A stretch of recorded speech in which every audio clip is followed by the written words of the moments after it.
Some people think being an adult means forgiving everything. They say time heals. They say family is family.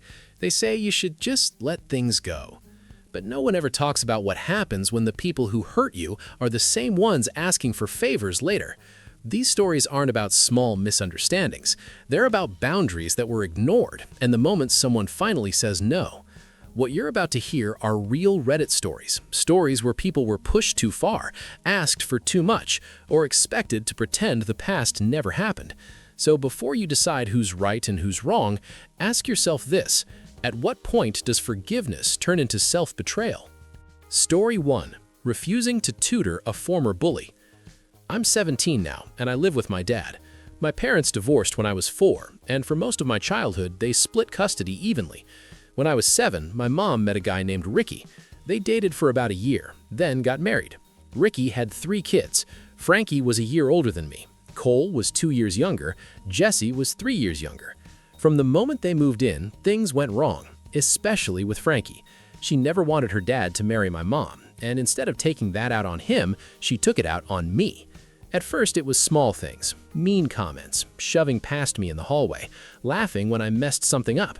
I kept telling myself it would stop once we all adjusted.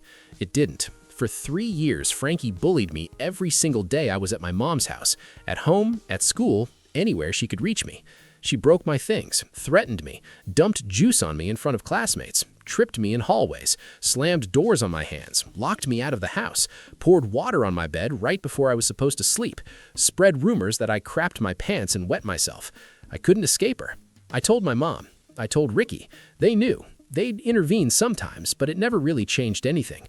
And every time I broke down, my mom told me the same thing. Be patient. Be kind. She's hurting too. Families have to work through these things. Even when Frankie threatened to push me out of an upstairs window, my mom told me I needed to be loving, that this was just siblings struggling with change. She wasn't my sibling. She was my bully. There wasn't a single day I spent at my mom's house where I felt safe. Eventually, it started showing. I stopped eating. My grades dropped. I lost interest in everything I used to care about. The school started calling my parents. That's when my dad fought for custody. The home environment was officially labeled unhealthy and dangerous for me. My dad won primary custody. My mom was furious, but she kept partial legal custody, which meant I had to stay at the same school, and Frankie was still there. The bullying continued. It even got physical. The final straw came when Frankie threatened to kill me in front of the entire school. After that, my dad finally got permission to move me. I've never forgiven my mom for that period of my life. People love to tell me she didn't choose her marriage over me, that she was doing her best. But from where I was standing, she chose being a stepmom over being my mom. She expected me to tolerate abuse and call it family. I don't go to her house anymore. We barely see each other. Then, recently, she added me to a group chat with her and Ricky. They told me Frankie is failing school, that she might not graduate, and that she needs a tutor. My mom knows I tutor other students at my school. They asked me to tutor Frankie, for free. Ricky went on this emotional speech about how much she needs help. My mom told me this was a chance to move forward, to put the past behind us, to help family. I told them no. I told them I would never help Frankie, that I would rather die than spend another second with her. I told them not to ask me again. Then I left the chat and blocked Ricky's number. They tried contacting me through my mom's phone, telling me I need to grow up, that I need to forgive, that I'm being petty and unwilling to see if Frankie has changed. When I told my dad what they asked, he lost it. He was furious. He said absolutely not. And yeah, a part of me wonders if digging my heels in makes me look small, but another part of me knows this is the first time I've ever chosen myself. They don't want reconciliation. They want free labor. They want me to pretend the trauma didn't happen, and I won't. Because forgiving someone doesn't mean giving them access to you again, and family doesn't get to hurt you, ignore it, and then ask for favors like nothing ever happened. Story 2. I refuse to give my girlfriend my social security number. I'm 27, and I've been dating my girlfriend for almost a year. Things were going well, not perfect, but serious. We'd talked about the future, moving in, long-term plans. Then one night she sat me down and told me she needed to have a serious conversation. She asked for my social security number. I laughed at first because I thought she was joking. She wasn't. She told me about her ex, how he had lived a double life. criminal charges, dangerous behavior, how she didn't find out until it was too late. I understood that part, I really did. But then she told me she has a friend who works for the federal government, and ever since that relationship, she's had him run background checks on people she dates, and now she wanted to run one on me. I told her no, not because I have anything to hide. I don't even have a parking ticket. But I'm not giving my social security number to someone I don't know, someone I've never met, someone who has access to databases they're not supposed to use for personal reasons. She said I didn't understand what women go through, that this was about safety. I told her I respect that fear, but fear doesn't give someone the right to demand my most sensitive personal information. She said our relationship couldn't move forward unless I did this. That felt like a threat. I stood up and told her I wasn't being difficult, I was setting a boundary. Her past trauma doesn't give her the right to strong-arm me into something illegal and invasive. She called me insensitive. She hasn't spoken to me since. And the more I think about it, the more it feels like I wasn't being protected. I was being tested. Story 3. I banned my sister's boyfriend from Christmas dinner. My sister has been dating a guy named Jack for about 6 months. She's obsessed with him. My husband and I are not. He's always been casually rude, little comments, little jabs, nothing big enough to explode over, until last weekend. We hosted a small family dinner. Jack came. Things were fine until he made a comment about my husband's job. My husband is an elementary school teacher. Jack laughed and called him a babysitter who just happens to get paid. My husband tried to laugh it off, but I saw his face. I saw how much it hurt, so I snapped back. I told Jack that at least my husband contributes something meaningful to the world, unlike people who mooch off their girlfriends. Jack is unemployed. He lives with my sister rent-free. Things got tense. Jack stormed out. Later, my sister told me I embarrassed him and that I owed him an apology. Now Christmas is coming up, and she asked if Jack could come to our family dinner. I said no. Not unless he apologizes to my husband.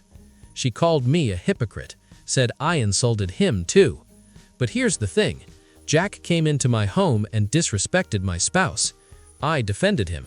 I'm not inviting someone back into my house to sit at my table and eat my food if they can't even say they're sorry. Story 4. I told my sister's boyfriend my body isn't his business. I'm 22. I don't want kids right now, maybe not ever. My older sister has 4 kids and loves being a mom. That's her dream. I support her. Her boyfriend does not support me. He kept asking when I was going to settle down, told me he had a friend who wanted a stay-at-home wife. I said I wasn't dating this year. He kept pushing. When I told him my ex cheated on me and left me with trust issues, he told me to get over it. Then he asked if I wanted to be a stay-at-home wife and mom. I said no. He got defensive, said his mom was a stay-at-home mom. I told him that was great for her, but I don't want to depend on a man for my survival. Then he overheard me talking about getting an IUD. He told me I was ruining God's plan. That's when I snapped. I told him my body is not his business, my uterus is not his concern, and whether I want kids is not up for debate. He told me I was going to hell for that and for being bisexual. So I told him his girlfriend, my sister, must be going to hell too. He kicked me out. Now some people want me to apologize. They want me to reconsider having kids. They want me to respect God's plan. All I want is for people to stop obsessing over my body. Story 5. I told my dad's girlfriend the house is not hers. 5 years ago, I used my 401k to help my dad buy a house. I'm co-owner. He's 69, his girlfriend is 73. She pays $400 a month in rent. I also pay the water bill, buy supplies. I even bought my dad a truck. Recently, I suggested selling the house and buying a multi-generational home so we could all live comfortably. She lost it. She accused me of trying to sell the house out from under them and leave them homeless. She started talking about how much rent she'd paid and how she deserved something. She even threatened legal action. I was devastated. After a month, I sent her an email. I told her the truth. She has no ownership, no claim, no say in the sale. I owe her nothing. And after this, I will never live under the same roof as her. She tried to pretend she never said those things. Then she called me evil. I told her to have a nice life. Story 6. I snapped at a hotel receptionist. I booked a hotel room for a relaxing getaway, paid extra for a king bed and a city view. I got 2 twin beds and a parking lot. I went back to the desk, polite, calm. Second room, wrong again. Third room, not even cleaned. At that point, I snapped. I didn't scream, I didn't swear, but I raised my voice and told them this was ridiculous. Eventually, they upgraded me to a suite. Some people say I overreacted, but after the third mistake, patience stops being politeness and starts being permission.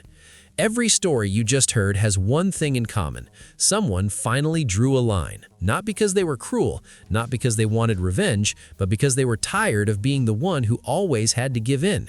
Sometimes saying no looks harsh from the outside. Sometimes it makes people angry. Sometimes it costs you relationships you thought you needed. But the truth is, boundaries don't destroy families. Ignoring them does. So now I want to hear from you. Which story hit the hardest? Which boundary do you think was justified? And which one do you think crossed the line? Leave your thoughts in the comments. If you're here for true Reddit stories told honestly and without sugarcoating, this is Reddit Echoes, and I'll see you in the next story.